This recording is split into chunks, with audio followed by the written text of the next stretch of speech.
son, I'm a father, I'm a brother, I'm a friend, I'm an uncle, I'm a real estate agent, I'm also a director. So essentially I wear multiple hats. I think at the core of it though is, being someone who's driven by my goals and essentially attempting to, move forward and reach those goals.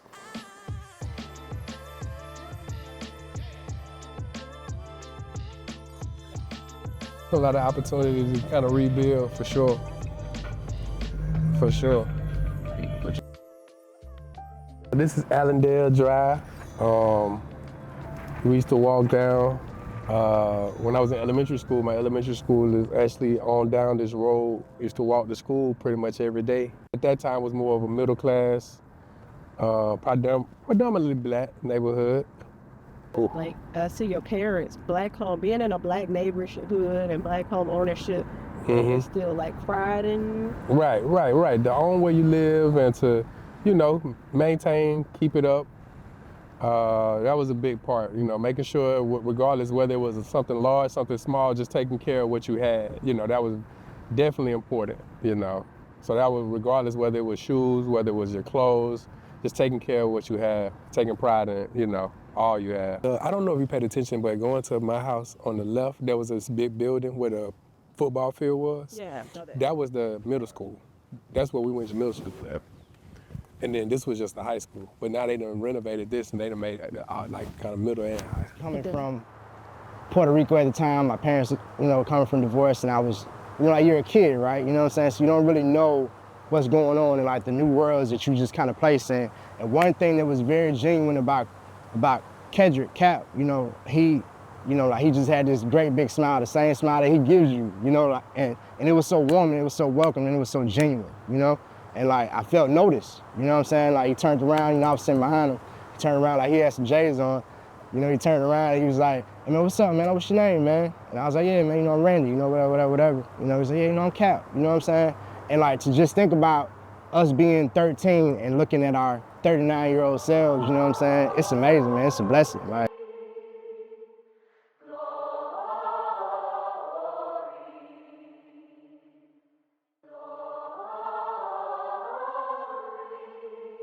Jordan is my greatest influence based on the way he approached the basketball game. He, for me, was a symbol of excellence as he, attempted to be the best player. And I just attributed that to anything I attempted to do and wanted to be the best at whatever I could be.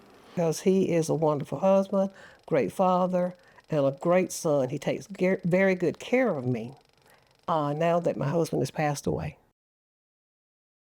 Family was very instrumental. My mother and my father were both educators, and so, they made it a point to stress academics and going to school, making good grades. He was into his schoolwork. He always wanted to be, I would say, the top. He was very studied very hard, worked very hard to achieve his goals, and just set high standards for himself. My family also was very entrepreneurial, so my uncle actually had a convenience store back in the 60s and 70s when there was a time with not a lot of black businesses. And so, he taught me, to make sure that we had some level of ownership. And he owned property. He also rented out homes. And so he definitely influenced me to get into real estate. When we incorporated our first company, this was the address. We was like 19 years old with LLCs, years ago, way before our social media business. We were doing that when we was teenagers, and we were selling T-shirts. We had the DVDs out of the trunk. Like, can we say we've had DVDs? Nah. But just know that there were DVDs. Right? And it was business. and like I said, I know, especially the people, they know we were about business though. We always, it was gonna be selling, we were gonna be doing something, we were gonna be, providing for our families, for ourselves, Rarely did we waste time. I feel like after a while we got tired of wasting time. You know what I'm saying? Right. We had it made up in our minds that we wanted to do something. One thing about it, bitch, I came in for the man. Definitely a lot of opportunity though, real estate wise, because you see it's a lot of blight. Definitely a lot of blight.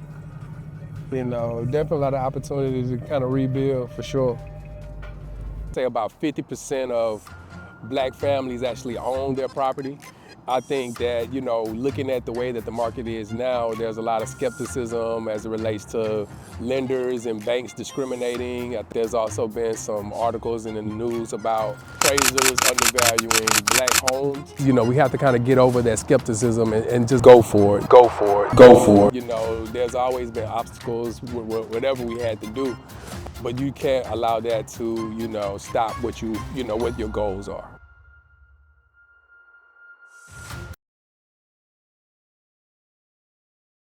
Sports is a business in itself, and so I take that same mindset as, you know, you have to have a coach, and in my real estate business, my coach is my mentor.